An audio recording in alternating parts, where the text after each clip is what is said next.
So guys यहाँ पर मैंने चैप्टर 12 प्रैक्टिस सेट के लिए एक फोल्डर बना लिया है जिसको मैं VS कोड में खोलने वाला हूँ। पहली प्रॉब्लम के लिए मैंने 01_problem1.py नाम से एक फाइल बनाई है। पहली प्रॉब्लम कहती है कि भाई 3 फाइल्स हैं आपके पास 1.txt 2.txt 3.txt, तीनों को आपको खोलना है और एक मैसेज देना है अगर तीनों में से कोई भी एक फाइल एग्जिस्ट नहीं करती है।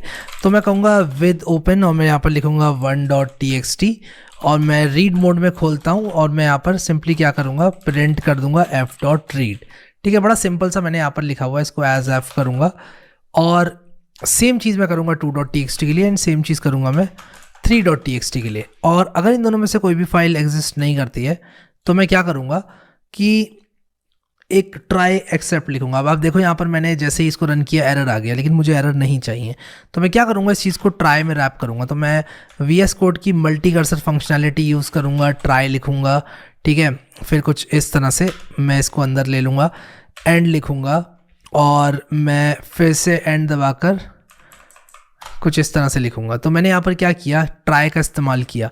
अब मैं क्या करूँगा, यहाँ पर एक्सेप्ट लगाऊंगा। मैं देखो मल्टी कर्सर फंक्शनैलिटी का कैसे यूज़ कर रहा हूँ मैं, एक्सेप्ट एक्सेप्शन एज ई और मैं यहाँ पर प्रिंट ई लिख दूंगा। सिंपल सी चीज़ है, ठीक है। तो अब आप देखो मैं इसको रन करूँगा तो ये मुझे एरर नहीं देगा, लेकिन ये मुझे एक मैसेज दे रहा है और मैं इसके बाद एंड में थैंक यू लिख दूंगा, ये दिखाने के लिए आप लोगों को कि मेरा प्रोग्राम क्रैश नहीं हुआ है, ठीक है। तो मैंने थैंक यू लिखा तो थैंक यू भी मेरा प्रिंट होगा। अब अगर मान लो मैं यहाँ पर 2.txt बना देता हूँ, 2.txt hi I am 2.txt लिखा मैंने यहाँ पर। तो मैं 2.txt बनाऊंगा तो देखो यहाँ पर 2.txt का जो कंटेंट है वो मिल गया, बाकी फाइल्स ने एरर थ्रो किया, सॉरी एरर मैसेज प्रिंट किया, एरर थ्रो नहीं किया, ठीक है। I hope that make sense. अब प्रॉब्लम 2 की तरफ बढ़ेंगे जो कि कहता है कि भाई 3rd, 5th और 7th एलिमेंट हमें एक लिस्ट का प्रिंट करना है यूजिंग एन्यूमरेट फंक्शन। तो इसके लिए भी मैं एक प्रोग्राम बनाऊंगा, फाइल बनाऊंगा, हाँ प्रोग्राम बनाऊंगा, वही बात है। मैं यहाँ पर लिखूंगा L इज इक्वल टू 1 2 3 4 और 5 6 7 8, ठीक है। ये मैंने यहाँ पर लिखा। हमें प्रिंट करना है क्या, हमें प्रिंट करना है 3rd, 5th और 7th, ठीक है। तो मैं यहाँ पर क्या करूँगा, मैं लिखूँगा for item index I comma item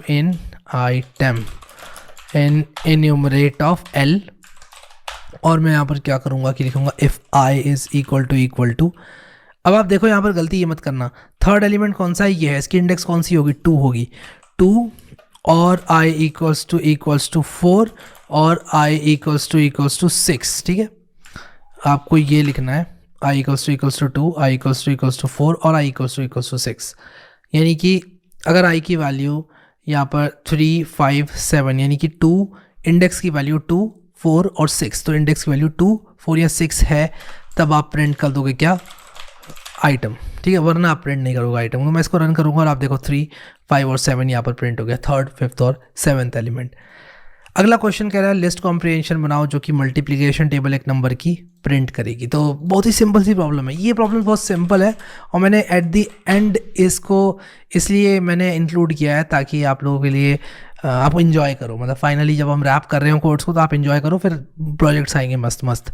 तो मैं यहाँ पर क्या करूँगा कि एक लिस्ट कॉम्प्रिहेंशन बनाऊंगा। मैं कहूँगा n इज इक्वल टू 5 मान लो और मैं यहाँ पर लिखूँगा टेबल इज इक्वल टू, मतलब बेसिकली टेबल ऑफ 5 हम लोग बना रहे हैं और मैं लिखूँगा I, ठीक है, फॉर I इन रेंज 1 से लेके 11 और मैं लिखूँगा n into I for I in range 1 to 11। तो 5 into 1 5 into 2 5 into 3 all the way till 10 जाएगा। चलो प्रिंट भी कर लेते हैं टेबल को और देख लेते हैं काम कर रहा है कि नहीं।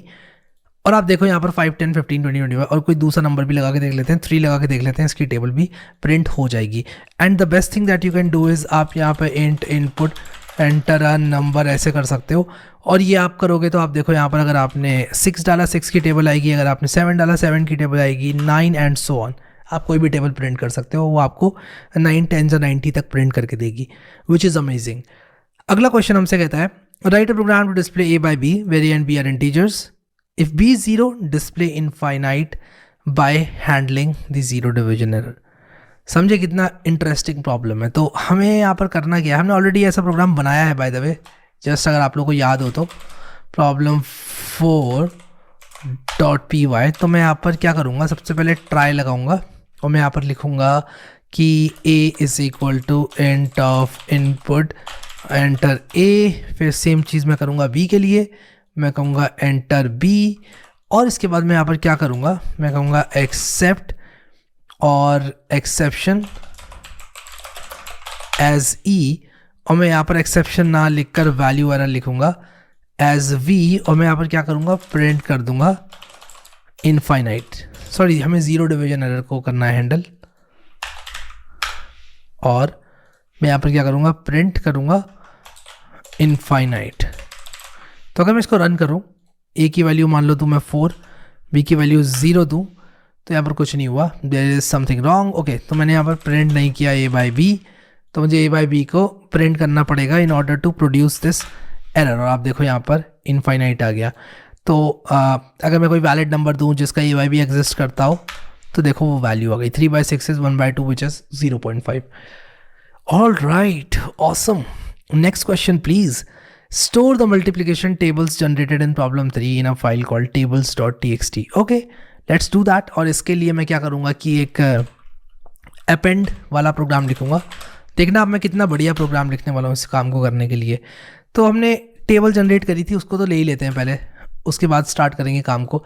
ये .2.txt है ना, इसको मैं डिलीट कर रहा हूँ, टू रिसाइकल बिन। ओके, और आप लोग बना के देख लेना 1.txt 2.txt, ठीक है, प्रॉब्लम के हिसाब से। अब मैं यहाँ पर क्या करूँगा कि इस टेबल को स्टोर करूँगा, और देखो मैं क्या करूँगा, मैं कहूँगा विद ओपन, एक फाइल बनाएंगे tables.txt, और इसको राइट मोड में भी नहीं, अपेंड मोड में खोलेंगे, ताकि इसके एंड में क्या हो कि ये जुड़ता चला जाए, ठीक है। तो f.write, और इसके बाद हम क्या करेंगे, लिखेंगे टेबल str टेबल, मैं स्ट्रिंग में कन्वर्ट करूँगा इस लिस्ट को, और इसके बाद मैं क्या करूँगा कि एक \n भी लगाऊंगा ताकि एक न्यू लाइन आ जाए, ठीक है। अब आप देखो मैं इसको रन करूँगा अगर, तो अगर मैंने 6 के लिए यहाँ पर चलाई टेबल, तो देखो 6 की टेबल आ गई, और ये \n की जगह मैंने / कर दिया गलती से, कोई बात नहीं, मैं इसको फिक्स करूँगा, और मैं कुछ और